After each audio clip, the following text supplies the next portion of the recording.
would say today, maybe not so much, but we're getting to be at ice cream season. Amen? I mean, it's always ice cream season, to be clear. I know some of you want to crucify me, but I just mean it's getting to the let's go to the ice cream shop season. Would you agree with that? There's been a few days, where it's been warm enough. So I was babysitting my children the other day,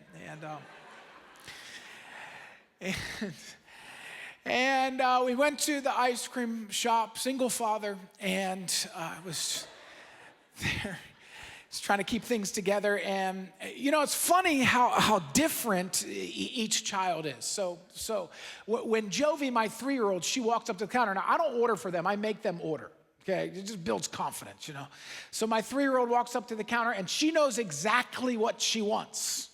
She wants chocolate ice cream with, and here in Philadelphia, you would say she wants Jimmy's. For those who are watching online around the world, you're saying, well, what are Jimmy's? They're sprinkles, but they're Jimmy's. This is what my daughter orders. She knows her order yesterday. It's the same thing with my wife. My wife knows if we're going to a coffee shop, she's already planning her ice cream order 2 days in advance. My son gets up there, my 7-year-old, and I don't know who taught him this. I don't know where this comes from, but he's reading this stuff, and he wants to sample everything. Nobody told you that you could do this, but I don't know this confidence. He walks up there, he's like, I'd like to try this, I'd like to try that, I'd like to try this. Meanwhile, the line is filing, it's forming behind us. Does he care? No, this is his world, and we are all in it. Eventually, we get our ice cream, and Jovi downs it. She eats it in moments. And Maverick takes a few bites of the 17 different ice creams he needed to try and then blends them all together. And he's done because all he really wants at the end of the day is kettle-cooked potato chips. Choices are hard.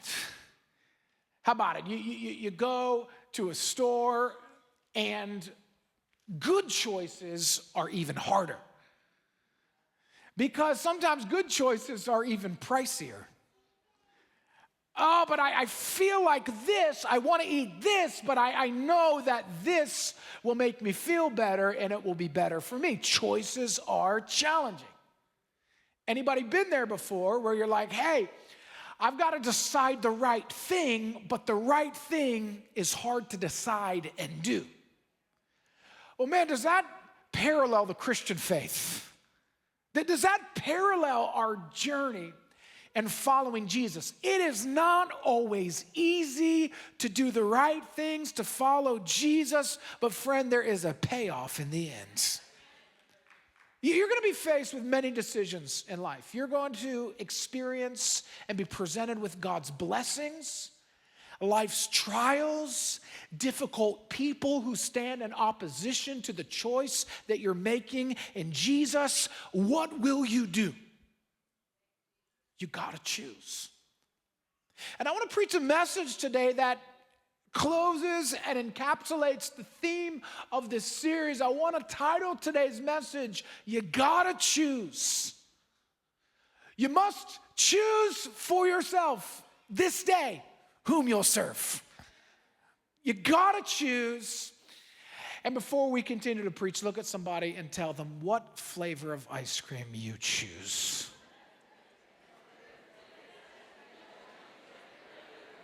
Wow, the passion. Name the 12 disciples, go. What's John 3:17, go.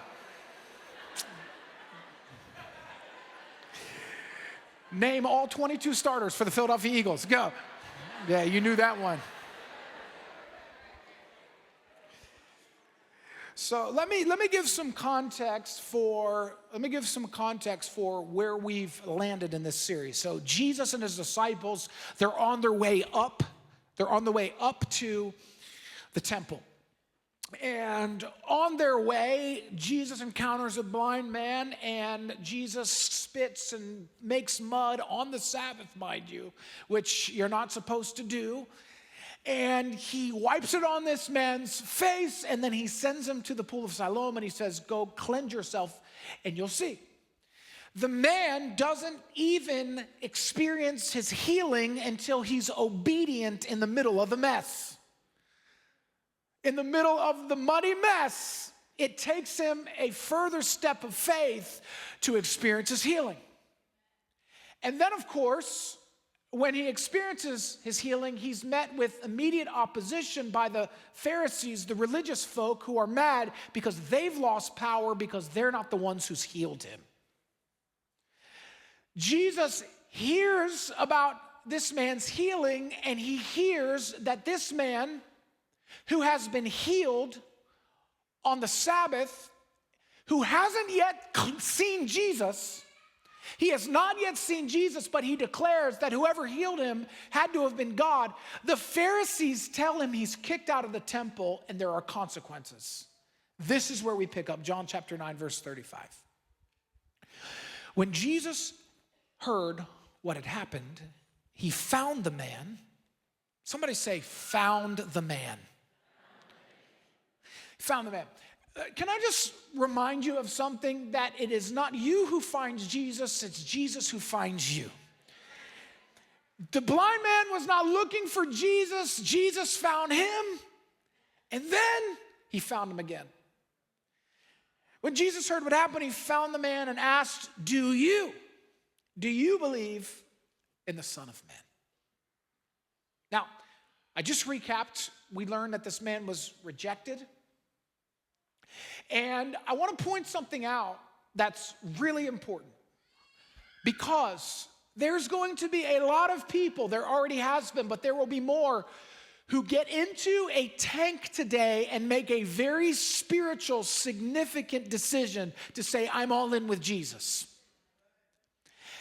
And what happens a lot of times when you decide to follow Jesus, or when you make a drastic spiritual step, a decision, you decide to be a tither. I'm going to put the Lord first in my giving. You decide to break up with that toxic girlfriend who didn't really love you, she just wanted your money or your dates. Or whatever it is, you make a decision for yourself that is spiritually inclined.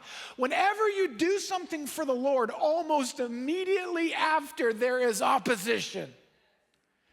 Opposition comes in a lot of forms. Overthinking, the enemy lying to you, people rejecting you. And in John 9, this man, he takes the step of faith, he cleanses himself in the water, he gets up, and immediately he is met with opposition from people who should have loved him and welcomed him. Friends, the same stuff will happen to you tomorrow. I'm not speaking a word curse over you. I'm not saying that tomorrow you'll be immediately rejected. What I am saying is the enemy hates when he loses ground. And you better close every open door in your life. All the stuff that kept you blind, you better close it so you can keep your eyes open. Because you will encounter trouble the moment you say yes to Jesus. I don't want to lie to you. I don't want to give you some fake gospel that doesn't exist. I mean, it's just the truth that you are fighting a battle that is unseen. And here's this blind man who immediately experiences opposition, but the Bible says that Jesus finds him again. I love this, because tomorrow or on Tuesday, or when you've made your spiritual decision and you're encountering opposition, guess who will never leave you or forsake you? Guess who will show up in the midst of trouble and trials and disappointments? Oh, Jesus will be there. And here he is. Here he is. The question Jesus asks this blind man, he says, do you believe in the Son of Man? And if you go inside of the Greek and the way that that verb is used, and the way that the way that you see you, the verb makes a doubly emphatic exclamation point. It would almost be as if you're reading a comic book and there was like 100 little exclamation points after somebody says, ow. Jesus is summoning a commitment from this man. Do you believe in the Son of Man? And he asks him this with the Pharisees surrounding him. Another very important key context for what it means to follow Jesus is Jesus shows up as he's being rejected, and there's a crowd watching, wondering, can this man get redeemed back into the power struggle and in the world? And friends, listen to me. The world will always welcome you back. The world, those who want praise from you, the enemy, the dark side, whatever you want to call it, if you're willing to reject your spiritual decisions, well, they'll welcome you back and they'll praise you for it. And so what Jesus does in front of all of them, he says, hey, this is the first time you've ever seen. Look at me. Do you believe in the Son of Man? I need you to answer this. You gotta choose. In front of everybody, in front of neighbors and friends and Pharisees and cameras and pews and chairs and water, do you believe in the Son of Man? In the verse 36, the man answered, who is he, sir? Because he's never seen the guy who's healed him. I want to believe in him.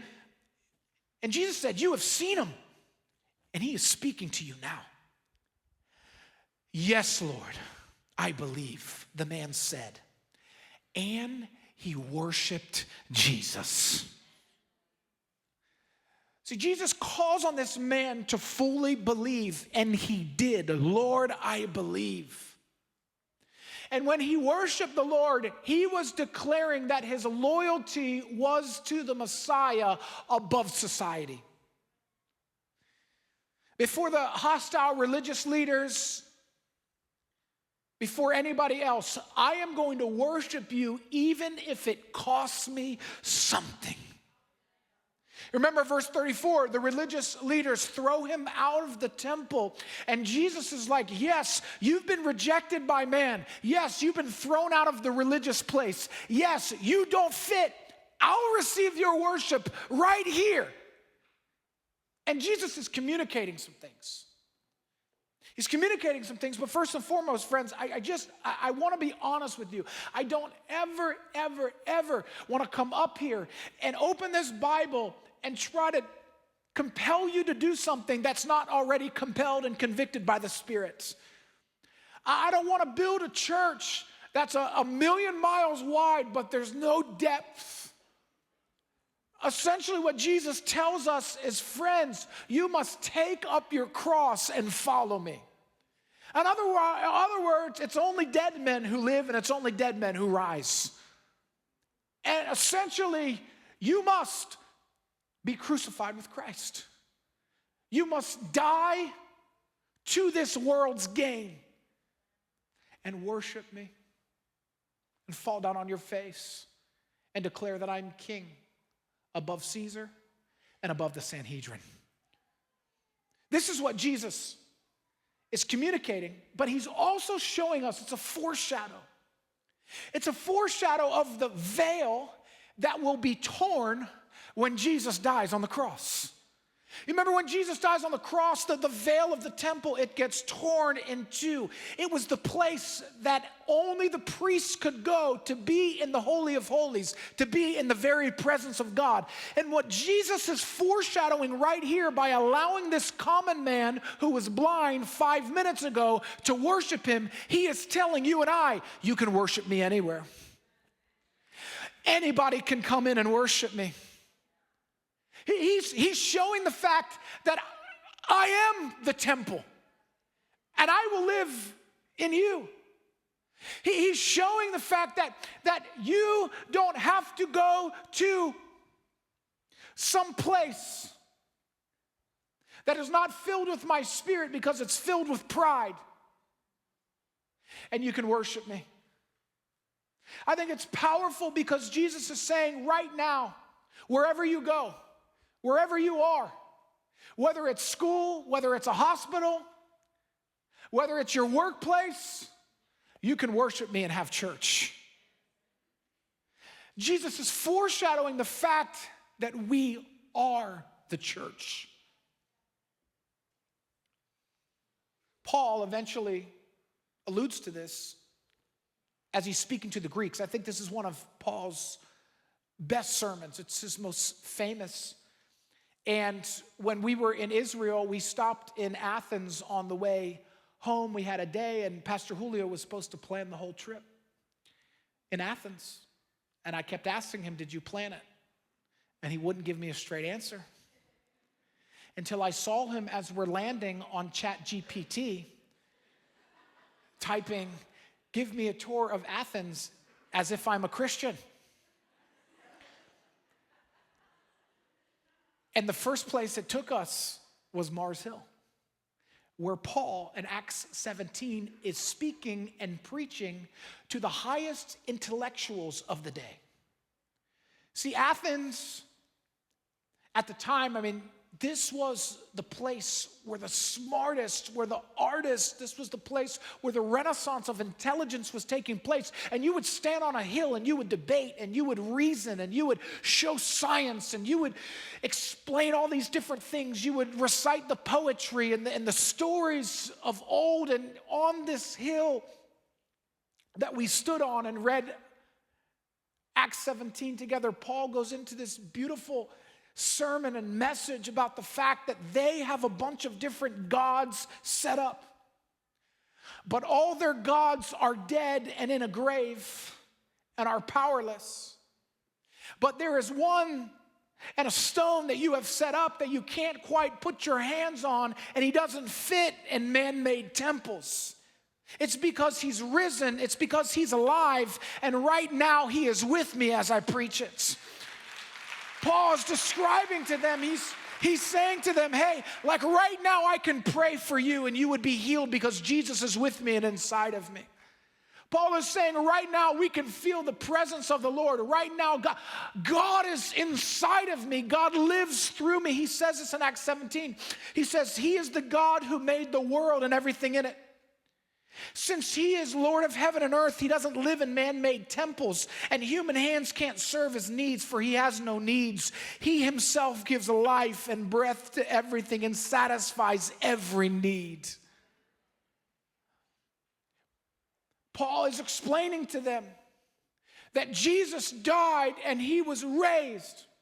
Paul is not denouncing, he is not saying the temple isn't a place of importance. He's not saying the church doesn't have value. He's just saying you need to go have church wherever you are.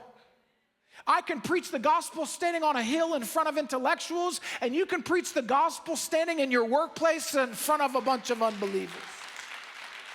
You can experience the presence of God in your room while you're driving on the L, in the subway, in an Uber. God is with you. When you're going through trouble, when you're going through trial, Jesus is near. Paul is having the same experience, if you will, that the blind man or the former blind man in John 9 is having. He's worshiping the Lord wherever he is. And friends, I want to describe to you the value of Sundays and help you understand its purpose. We're gathered today because, well, Jesus, in one of the most evil, darkest places in Caesarea Philippi, is standing in this place where there's sacrifice and human sacrifice and death and there's bestiality and all this awful stuff happening. And Jesus knows this is all going on, and he looks at Peter and he says, the gates of death will not prevail against my church. All this that you see, you think it's dark, it is dark. But guess what? I'm a light. And Peter, I'm going to use you to lead my church. And friends, understand something. That same message, that Jesus is alive, that Jesus reigns, that Jesus is king, that Jesus is Lord, guess what? It works thousands of years later. There's a lot of people who've tried to twist the scriptures and change the words of Jesus and say the gospels aren't what they are and do all this kind of stuff and that Jesus isn't alive. But friends, I'm here to tell you that Jesus is alive. We can feel him. We can know him. You can't put him in a box. You can't put him out of date. You'll feel it and you'll experience it today, right now. See, the value of what we do on Sundays is we're following the tradition, the ancient traditions of the early church. We're gathering. This is our moment. This is, in a sense, our Sabbath. We're experiencing a pep rally. You're being inspired by other people. You're being compelled and convicted. You're worshiping Jesus corporately like it's heaven, right? You're hearing the word. You're being convicted. Your life is being changed. You're hearing the teaching. You're receiving the gifts of the Holy Spirit. And when you leave this place and when you live out your faith, Monday through Saturday, you're also having church.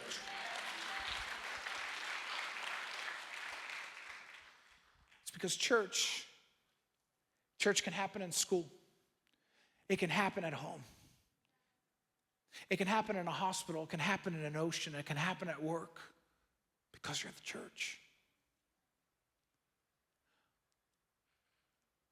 You are the church that also cannot be separate and a part of and disconnected from the church. I want to tell you what I like to call an only in the local church story. I've coined it. OITLC, only in the local church. At Block Guys Retreat this past year, we baptized 6 men. We had no plan to do this. 2 of the people we baptized was Big Mike and Edwin. Now, Big Mike is actually, it's undervaluing how big Mike is. And Big Mike went to our guy retreat knowing that he needed to get baptized and knew he probably wouldn't fit in one of our tanks. So he said, the Atlantic Ocean's the only place I can do it. But if you rewind Mike's story, Mike meets Edwin. Mike has known Edwin. They're competitors. They run a business on the same street. Competitors. But Edwin decided to invite Big Mike to church one day. He put competition aside and put the gospel first. And these men began to walk side by side. This is in our Port Richmond location. Walk side by side. And they started to go to men's group together on Thursdays and just began to sharpen each other. And when Edwin found out at the guys' retreat that Big Mike was getting baptized, Edwin said, how can I now not go and do this? It's so powerful. Their lives transformed and changed together, serving together, giving together, winning together, growing in faith together. Friends, only in the local church does this stuff happen. And yet worshiping Jesus outside of the 4 walls, getting baptized in an ocean. It's all connected. Another story that I loved from Port Richmond, which Port Richmond always has the most amazing stories. Maybe it's because it's where we dedicated our temple first. It was our first place, I don't know.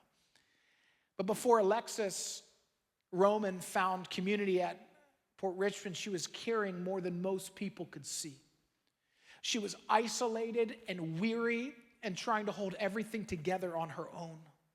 But when her daughter, Alina, was born prematurely with serious medical complications and conditions, a couple weeks ago, she found herself surrounded by a group of women who didn't just say that they would pray. They prayed and they showed up. They called, they texted, they checked in daily. They prayed over Alina through the NICU live stream at all hours. And for the first time, Alexis, experienced a real friendship and a spiritual family. She started bringing her Bible to the hospital and speaking life and reading it over Alina, holding on to hope when the doctor said that heart surgery was inevitable. Oh, but we're in the year of more miracles, aren't we? After an appointment that was meant to prepare them for surgery, the cardiologist told her, I don't know how, but the hole in Alina's heart is closing on its own. Oh, come on, you can do better than that. Jesus is still healing people. He's still opening blind eyes. He's still closing hearts that have holes in them. God is alive. He's alive. And while Alina has a long road to go, Alexis, as she broke down in tears, grateful, overwhelmed, and certain that God was moving on her behalf, thankful for the people who prayed countlessly and tirelessly, our intercessors who are on their face before the Lord, knowing that prayer moves the hand of God. Today, Alexis is getting baptized.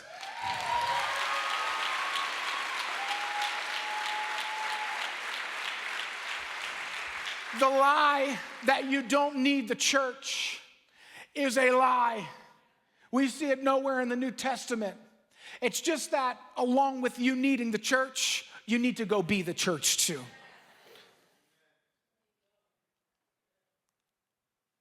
Today, many people have and will get in those tanks. And when we were in Israel, we were on the steps of the temple. And when I tell you, you got to go up, you got to go up. And on the steps of the temple really is where thousands, on the day of Pentecost, thousands of people get baptized. And I always wondered, well, how is it possible for them to have baptized that many people in one day? 3,000 people, like what did they do? Did they dig a pit? Did they go find well water? What did they do? And it was fascinating to me because when we were on the temple, I learned something, that the infrastructure, there was 20 baptism tanks on the temple. Because people were used to getting baptized. This is it. You can see it right there. People were used to getting baptized. And so when the Holy Spirit fell and Peter preaches and thousands of people get baptized and the structure of the church gathering begins, well, they probably baptized 3,000 people in a few hours because the infrastructure was already there. I was amazed.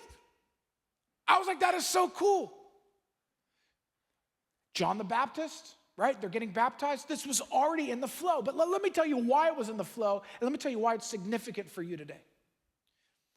Many Jewish people, especially those who were wealthy, had their own baptism tanks dug out in their homes.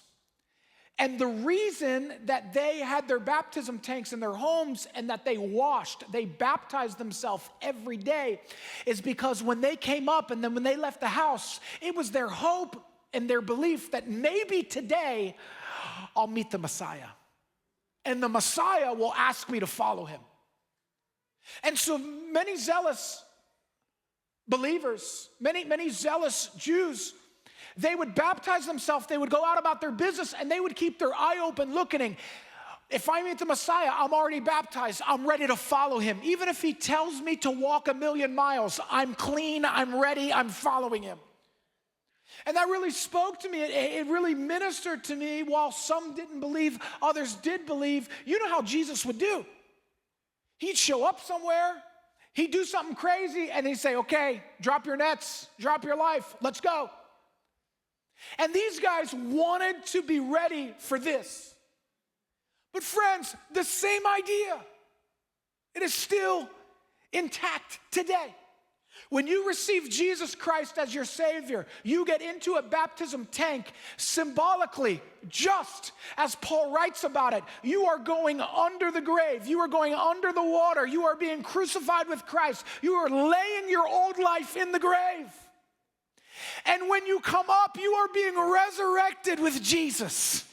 You are given new life. And then you are following him wherever he wants to take you. If it means to walk on water, you're going. If it means to leave things behind, you're going. If it means to say yes to certain things that are challenging and hard, you're choosing. See, when you get in that water and you come up, man, today you know you're Messiah. You know you're standing on solid ground. You're going wherever he leads you. And that's going to happen for many people today. Just as Paul describes, death to life, buried to raised. But listen to me, friend, there are people here today that's the choice you must make too. You didn't come here prepared to be baptized.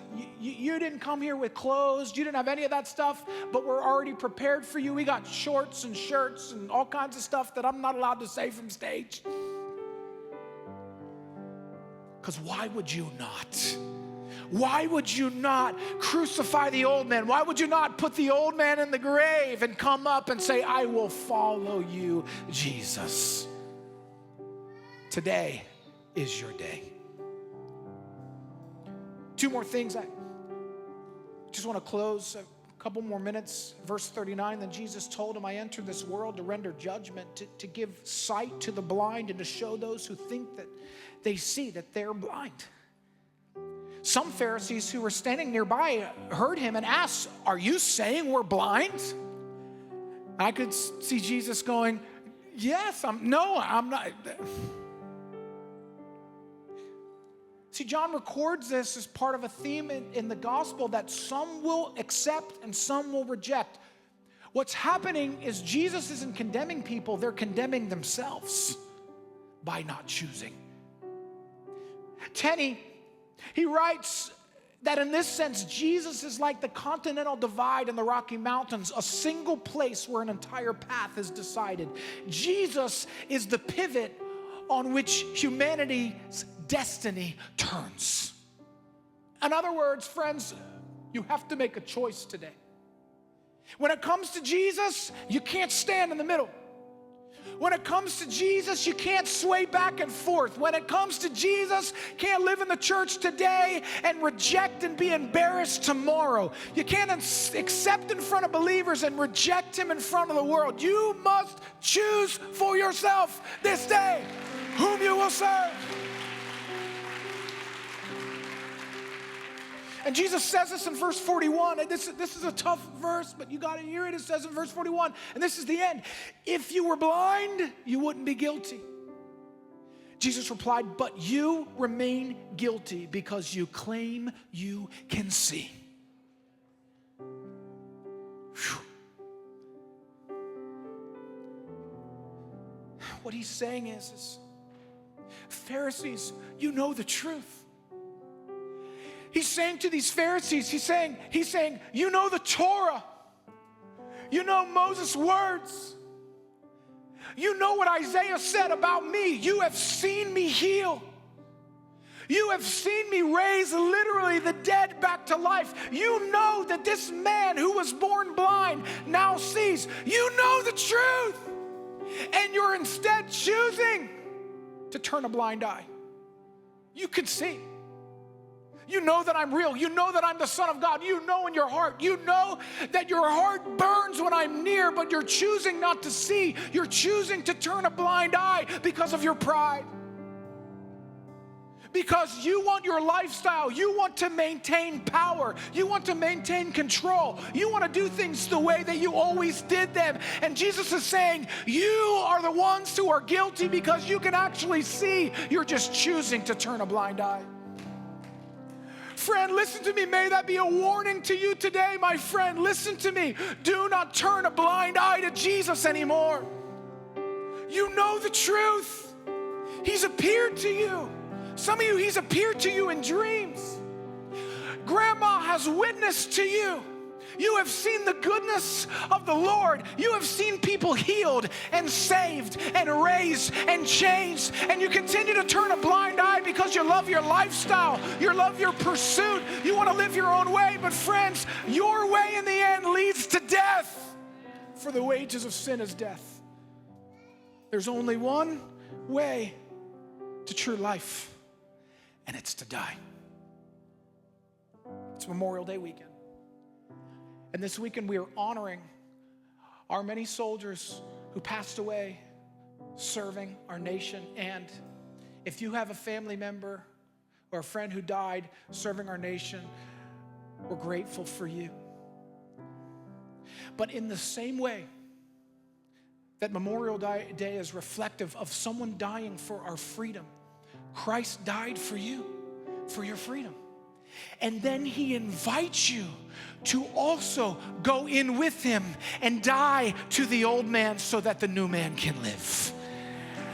I'm telling you today, there's nothing like following Jesus. I'm telling you today, you can't give me the world and trade Jesus out of me. You can have it all. You can take it all. My life, anything I've gained. But Jesus, he's everything. And some of you today must stop turning a blind eye and say yes to Jesus, no matter what it costs. You gotta choose.